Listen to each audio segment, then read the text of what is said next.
Eu e você e eu, com muita notícia, a gente já vai direto para a Delegacia de Homicídios. Sem perder tempo, Daniele Monteiro está com a delegada que cuida do caso do homem, policial, um soldado da Polícia Militar. Foi deixar a mulher numa clínica, ele viu aquela confusão ali no bairro do Marco, pensou que 2 trabalhadores que estavam ajudando a vítima a encontrar o assaltante seriam os bandidos, por isso ele disparou. Os 2 morreram, infelizmente. Ele ficou foragido, a delegada pediu o mandado de prisão. Ele, quando se apresentou na DH na tarde, ou melhor, no fim da manhã dessa segunda-feira, já com o mandado, foi direto para a penitenciária, mas vai ter audiência de custódia. Vamos ver o que vai resultar essa audiência. Todas as informações agora com você, Dani.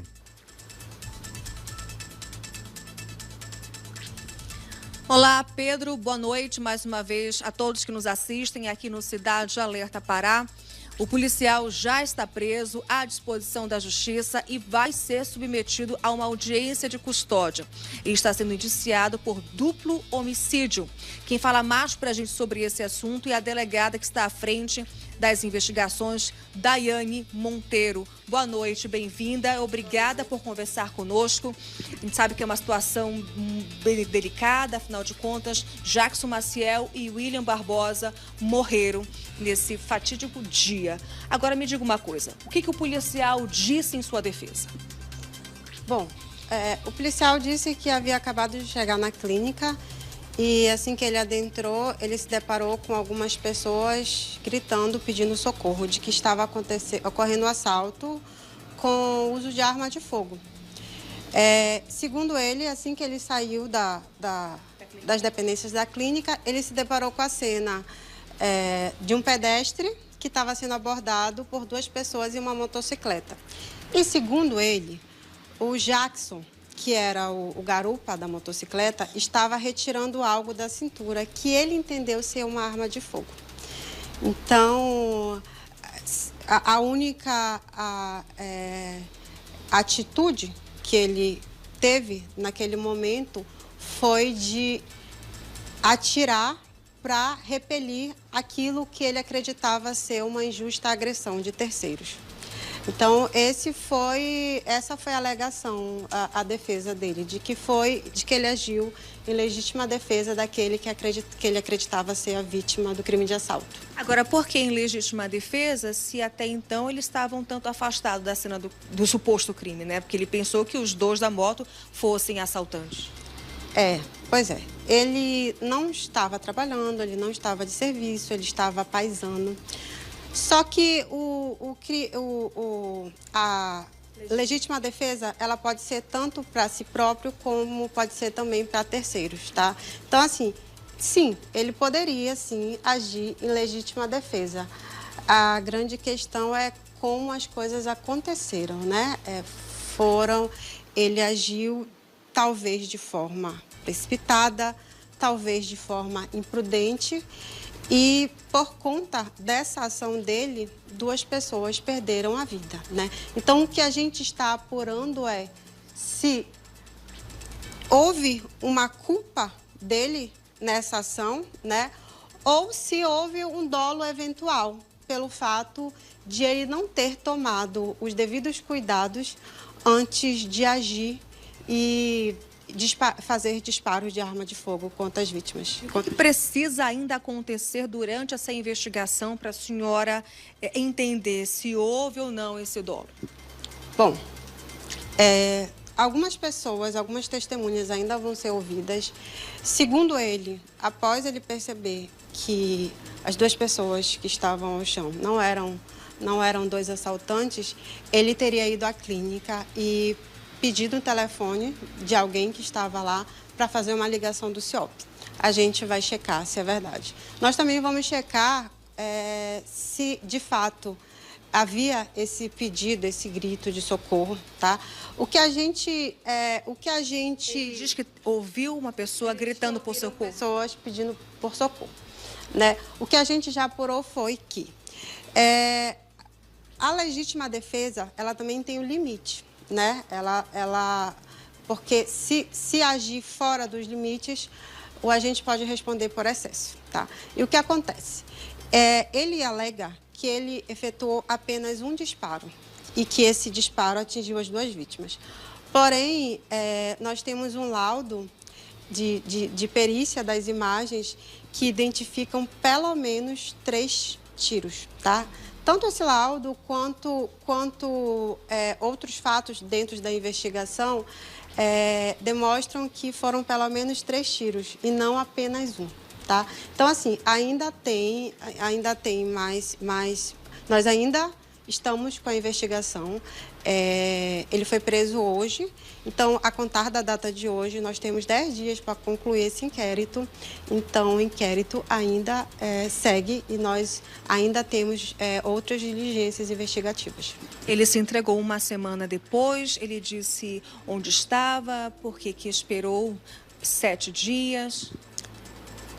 O que ele alega é que quando ele percebeu que tinha matado 2 pessoas inocentes, ele não soube o que fazer. Entrou em pânico e, por não saber o que fazer, se escondeu. Foi esse o que ele respondeu quando foi perguntado por que se evadiu do local do crime e por que demorou tanto a se entregar. Inclusive, segundo ele saiu do local do crime porque ele ficou com medo de represálias a partir do momento que ele percebeu que ele tinha matado 2 pessoas inocentes. Aliás, ele tinha disparado contra 2 pessoas inocentes. Agora, e quais outras perguntas a senhora fez a ele?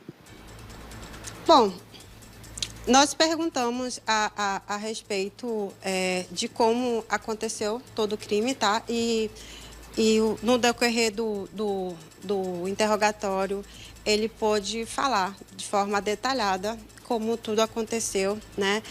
Nós perguntamos o porquê que ele agiu de forma tão rápida, né? E já saiu da clínica com a arma em punho. Nós perguntamos a quantidade de tiros que ele disparou e ele seguiu afirmando que foi apenas um disparo de arma de fogo, mesmo eu tendo mostrado para ele que que as provas mostravam que tinha sido mais de um disparo de arma de fogo, né? Nós perguntamos por que ele se evadiu do local e fizemos outras perguntas, porque ele estava com o veículo de um terceiro, né? Nós chegamos até essa terceira pessoa foi ouvida e nós fizemos também algumas perguntas a respeito disso.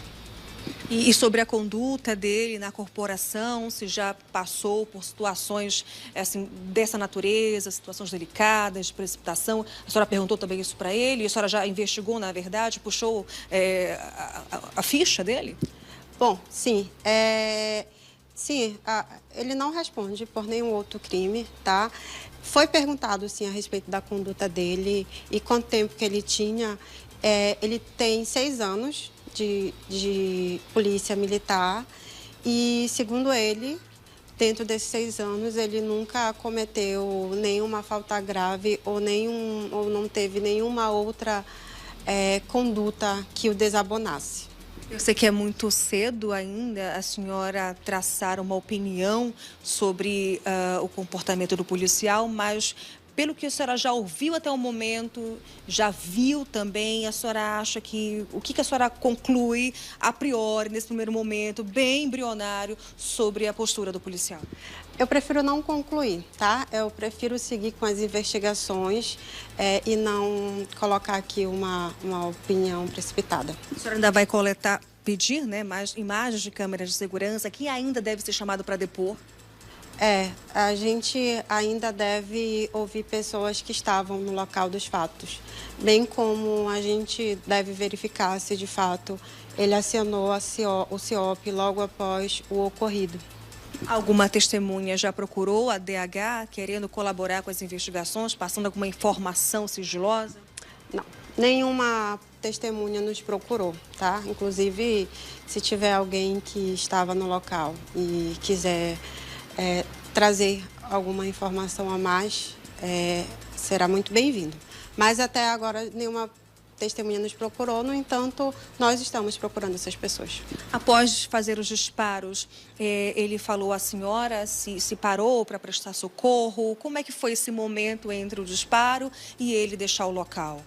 Sim, ele afirma que após os disparos, quando ele revistou as duas vítimas e verificou que eles não tinham arma de fogo, ele voltou para a clínica e pediu um celular emprestado de uma senhora que estava lá e fez uma ligação para o CIOP informando o ocorrido.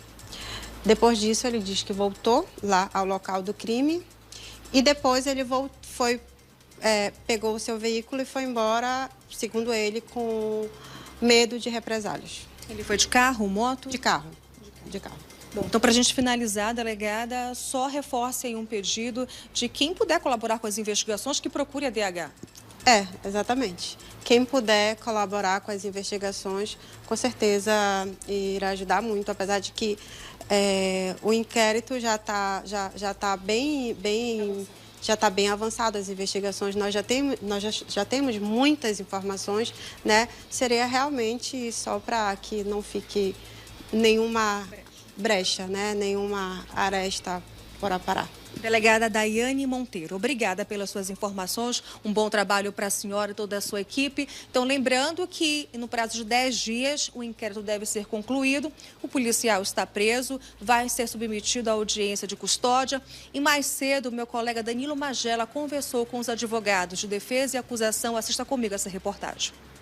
Uma semana depois dos tiros que resultaram na morte de 2 pessoas no bairro do Marco, após um assalto na Travessa Barão do Triunfo, o responsável pelos disparos se entregou à Polícia Civil. A companhia do próprio advogado, o soldado da Polícia Militar, prestou depoimento na sede da Divisão de Homicídios e deu a versão sobre as circunstâncias que levaram ele a puxar uma arma de fogo e atirar na direção de William e Jackson, as vítimas de uma ação violenta que começou com um assalto a uma mulher. Ficou muito claro para a autoridade policial, acredito que até para todo mundo, que não foi a intenção dele, né? Ele tinha por total objetivo intervir para resguardar a vida de terceiros ali, né? Agiu como um policial militar, não esperava esse resultado. Mesmo se fosse o criminoso, ele não esperava o resultado morte. Foi, como eu repito, foi apenas um tiro. E acredito que essa fatalidade a justiça vai saber como lidar. Assim que o depoimento foi finalizado, o soldado foi levado direto para a sede da Corregedoria da Polícia Militar, nesta viatura que precisou entrar na unidade policial. Após sair aqui do estacionamento da Divisão de Homicídios na viatura da Corregedoria da Polícia Militar, o soldado acusado de homicídio passará por audiência de custódia e deve ou não responder pelo crime em liberdade. Diante disso, tanto a acusação quanto a defesa já começam a pensar numa estratégia na iminência do inquérito ser finalizado e encaminhado para o Ministério Público. Ele vai ser conduzido para fazer os exames do IML, posteriormente vai para o presídio. O relatório, o inquérito será concluído com o envio do relatório ao Ministério Público, que certamente oferecerá a denúncia e a defesa das famílias vai se habilitar aos autos para atuar na assistência da acusação. Para o advogado que defende as famílias de Jackson e William, as imagens de câmeras de monitoramento do entorno dão a certeza de que houve total despreparo do agente público. As imagens da clínica onde ocorreu o disparo foi fundamental para a identificação, para a elucidação, pelo menos por hora, do que houve. Pois é, a polícia ainda não quis divulgar essas imagens. A delegada falou, você ouviu ainda há pouco com a Daniele Monteiro, que esses vídeos foram fundamentais para a perícia. Pelo menos 3 tiros. A defesa diz que foi um disparo que teria atingido as 2 pessoas na motocicleta. Também não acredito nisso, tá? Um disparo atingir os 2 pode acontecer? Evidentemente que sim. Mas para resultar na morte de ambos, acho que tem que ser mais. Outra coisa. Somos jornalistas. Eu sou jornalista em qualquer lugar. Chego no local, vejo alguma coisa, quero apurar a informação, fazer o registro. E policial, meu amigo, a mesma coisa. Ele é PM em qualquer lugar. Tava de folga, foi deixar a esposa na clínica, viu o que estava acontecendo, foi para cima. Porém, ele não teria apurado de forma correta, porque ele ouviu um pedido de socorro de acordo com o depoimento e agiu de forma precipitada, acabou tirando a vida de 2 trabalhadores. A delegada não quis dar a opinião dela em relação a esse caso, mas disse que tudo está sendo levantado, apurado. Testemunhas precisam procurar também a Delegacia de Homicídios. Nenhuma testemunha ainda está no inquérito policial. Se você sabe de alguma coisa, procure a DH. Você vai passar essas informações, o sigilo é garantido, sigilo de qualquer testemunha é garantido, então você pode colaborar com a Polícia Civil exatamente nessa investigação. Tá aí a imagem, a única imagem que nós temos do momento logo depois dos disparos. A motocicleta sendo levantada, o policial dando esse suporte, só que depois de ter efetuado os disparos de arma de fogo. Ele está na corporação desde 2019, há pelo menos 6 anos. É um tempo razoável, pelo menos de início, tá? A gente sabe que tem policiais que ficam 30, 40 anos na corporação. Ele está desde 2019, pelo menos não é da última turma. Agiu sim de forma precipitada, infelizmente, um herói que acabou virando vilão. Ele disse que saiu de lá porque ficou muito assustado pelas circunstâncias que eram, então, as vítimas dos trabalhadores, para não ter represálias, que eu acho que dificilmente isso ia acontecer, teria mesmo fugido então do flagrante, saiu desse ponto e aí só foi se entregar 7 dias depois, já com o advogado. Ele falou que está apurando também tudo com o cliente para que, de fato, a situação seja esclarecida e, claro, a gente vai continuar nessa história. Desejo muita força para todas as vítimas, tanto essa estudante quanto a família desses 2 trabalhadores.